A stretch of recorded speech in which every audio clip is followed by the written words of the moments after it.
SS 16 machine के YouTube channel पे आपका स्वागत है। मेरा नाम है सलमान और मैं हूँ SS 16 machine manufacturing company Ahmedabad Gujarat से। और हमारे कस्टमर आए शुगरकेन मशीन लेने के लिए। क्या नाम है सर? गजानन सोनू। सर जी कहाँ से आए आप? जालना। जालना से है? महाराष्ट्र। जालना महाराष्ट्र आए हैं सर। तो ये शुगरकेन मशीन आपने कहाँ पर देखा था? ये यूट्यूब पे देखा था। मोबाइल में यूट्यूब पे वीडियो देखा, मशीन अच्छा लगा, सर देखने के लिए आए। तो आपको यहाँ पर मशीनें देखने के लिए मिली? हाँ मिली, बहुत सारी मिली। जूस टेस्ट किया? जूस टेस्ट किया। कैसा ठंडा लगा? एकदम ठंडा लगा। और टेस्ट कैसा लगा? टेस्ट एकदम बढ़िया। मशीन कैसी है? एकदम बढ़िया मशीन। हाइजेनिक और ऑर्गेनिक गन्ने के जूस की मशीन है। Small, easy to use. और ठंडक कितनी जल्दी आ गई ना? ठंडा 5 मिनट में आ गई। 5 मिनट में ठंडा हो गया जूस आपका। आप भी लेके जाइए SS 16 मशीन से SS शुगरकेन मशीन। ये कहाँ पर लगाएंगे सर आप? पिंपळगाव रेणुकाई में।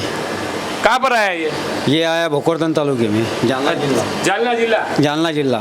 जालना जिले से आए हैं हमारे ग्राहक और ये मशीन लेके जा रहे हैं। इन्होंने पेमेंट भी किया है और मशीन हाथों हाथ लेके जा रहे हैं। तुरंत डिलीवरी मिल गया? तुरंत डिलीवरी मिल गई है। ऐसी कंपनी से लीजिए जो आपको वीडियो में बताए और लाइव भी देखने के लिए मिला। शोरूम कैसा लगा हमारा? शोरूम एकदम बढ़िया लगा। वैरायटी है उसमें? वैरायटी है ना उसमें, बहुत भारी वैरायटी है ना। कितनी सारी मशीनें देखी ना आपने अलग अलग तरह की शुगरकेन में? बहुत सारी मशीनें अलग अलग तरह की। मशीनें सब तरह की अवेलेबल आपको देखने के लिए मिली। उसमें जो पसंद आई ये लेके जा रहे हैं। आप भी आइए Ahmedabad Gujarat SS 16 machine manufacturing company में, दानिलिमड़ा विस्तार। ये हमारा कॉन्टैक्ट नंबर है, नोट कर लीजिए दोस्तों। 9998 511100। Thank you for watching SS 16 machine.